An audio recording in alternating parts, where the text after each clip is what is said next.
So the name of the paper is Prekey Pogo, and we will take a look at some security and privacy issues at WhatsApp, and specifically in the key, in the pre-key and in the conversation handshaking mechanism at WhatsApp. So WhatsApp, I think pretty much anybody knows. It's a massive platform. It has over 3 billion users worldwide, so it's maybe even the preferred messenger for a substantial portion of the world. And since 2016, all the messages are end-to-end encrypted because WhatsApp uses some variation of the Signal protocol, so that's pretty cool. And this gives several security guarantees, for example, perfect forward secrecy and post-compromise security. So if there is some incident, if a device is breached, is compromised, then also past and future messages are secure. And there are some papers about validating and verifying the Signal protocol and also WhatsApp, but regarding the practical perspective, there is not so much work. So that's more or less what we try to fill in with this paper. So we want to do a very hands-on and practical look at WhatsApp. Yeah, regarding the testing methodology, so as already said, we want to scrutinize real-world implementations and like the real-world implementation, and also consider the deployment and the whole ecosystem in which the Signal protocol is deployed here. So our target is the official clients and also the backend of WhatsApp. The attacker model is that the attacker just knows the phone number of the victim. However, the attacker might not just use the official client, but also use some unofficial clients. For WhatsApp, there are a couple of open source projects that can be used for that. So using them, we get more or less API level access, so access to the internal API that is also accessed by the official application. Regarding ethical consideration, we only targeted our own testing accounts, so no foreign accounts were probed here. And I'll continue with some background that is important to understand the vulnerabilities that we found. At first, there are still some messengers that only use transport encryption. They protect messages against the local eavesdropper, but of course the messaging platform could inspect the clear text content of their messages. On the other hand, we have end-to-end encryption, where just the two ends of the conversation have access to the corresponding encryption keys. And this obviously protects the messages from being read by the application operator. So this is really a huge step forward, and only the two devices will have the keys. Then we also have multi-device setups, which is very popular, but also complicates end-to-end encryption. So I guess WhatsApp Web is one example that pretty much anybody knows.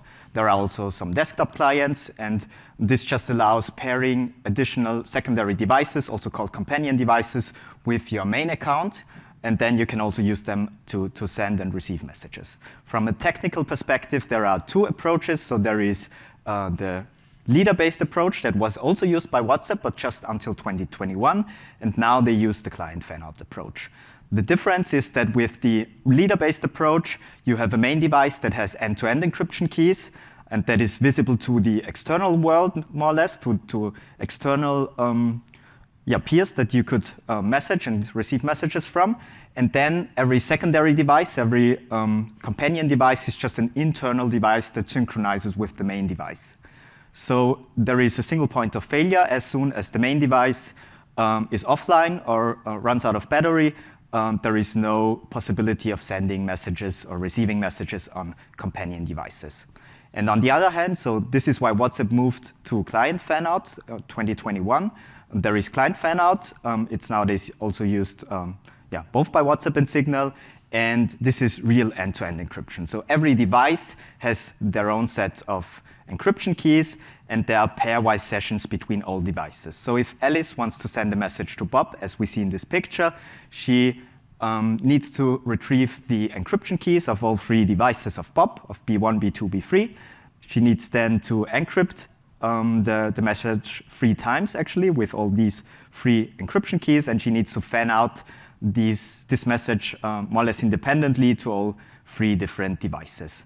Likewise, she needs to also retrieve the encryption key of her own device, or take the session to her own device, to A2, and then also encrypt it and send it to her own device, because we need this kind of mirroring to also have the messages available on our own devices.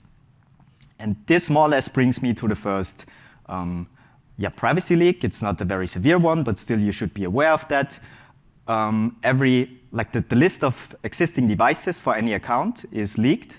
So if Bob has 3 devices here, we can retrieve this, because we need to be able to retrieve the encryption keys of Bob here. And we could also, for example, that's what we did.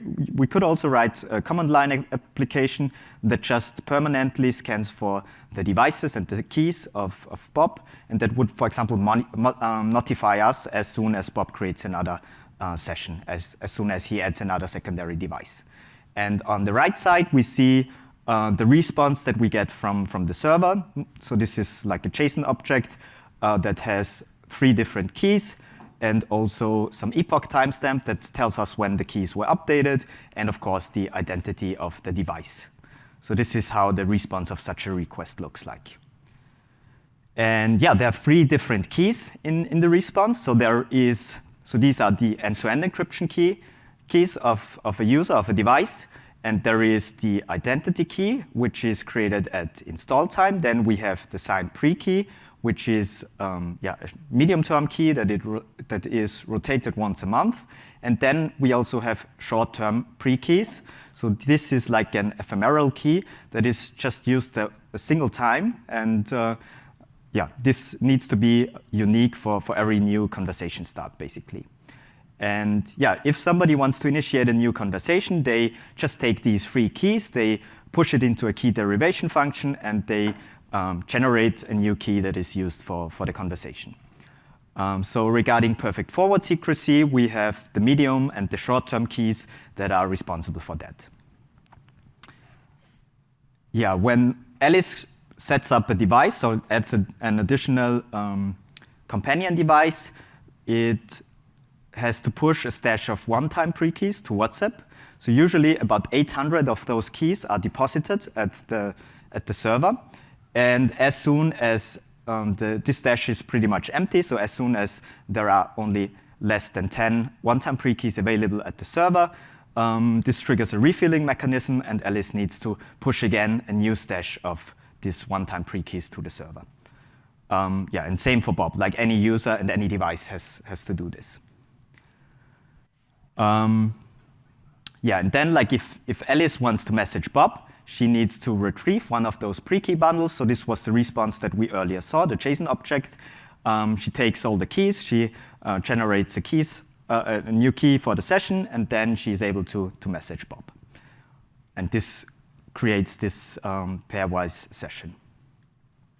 Yeah, let's take a look at some vulnerabilities that we discovered in this paper.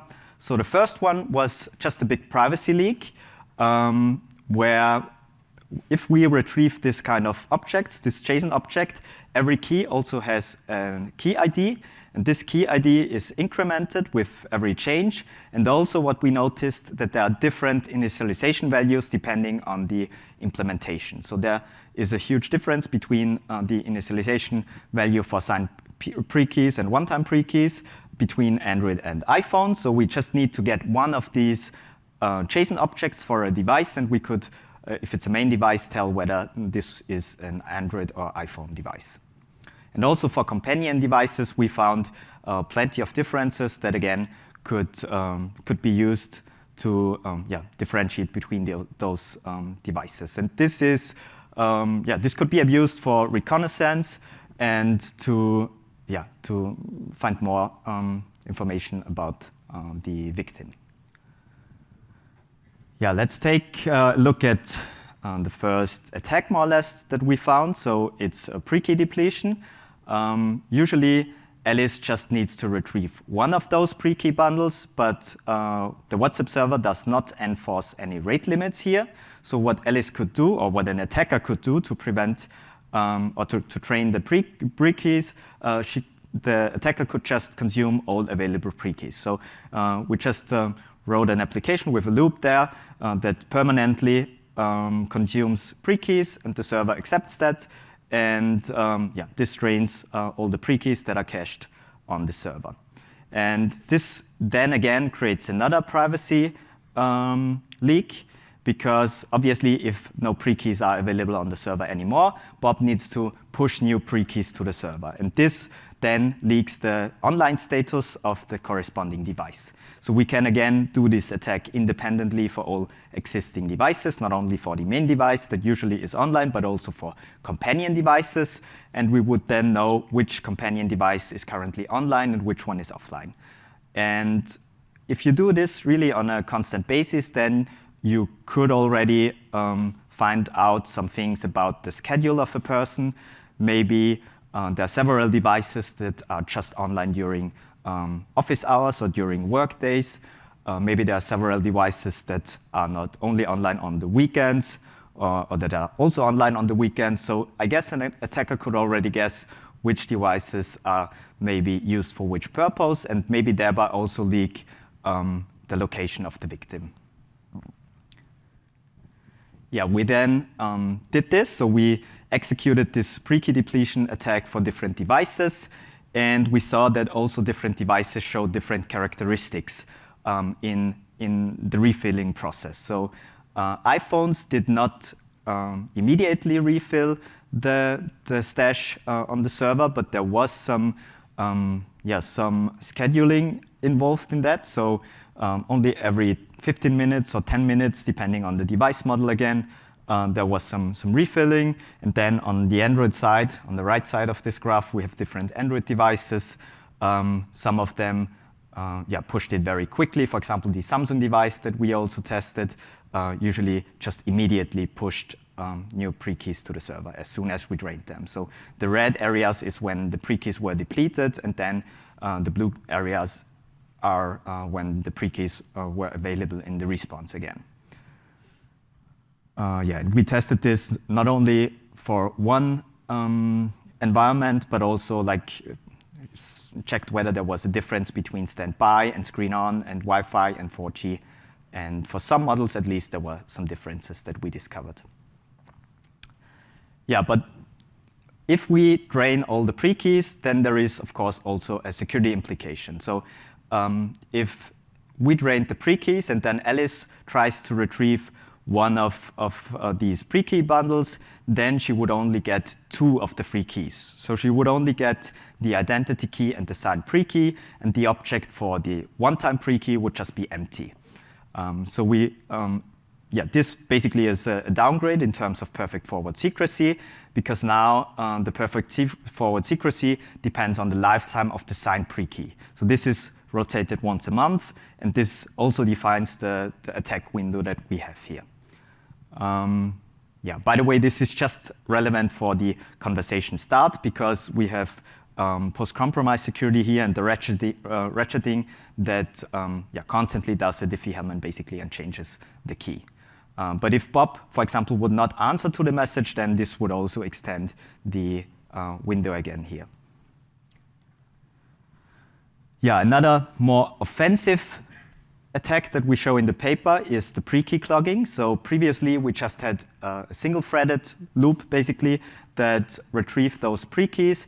But now we try to kind of spam a lot of those prekey requests, so doing this in an asynchronous way. And the thing is that the server is just, it must return every prekey just once of this bigger stash that it has. So therefore, it needs to synchronize all the requests there.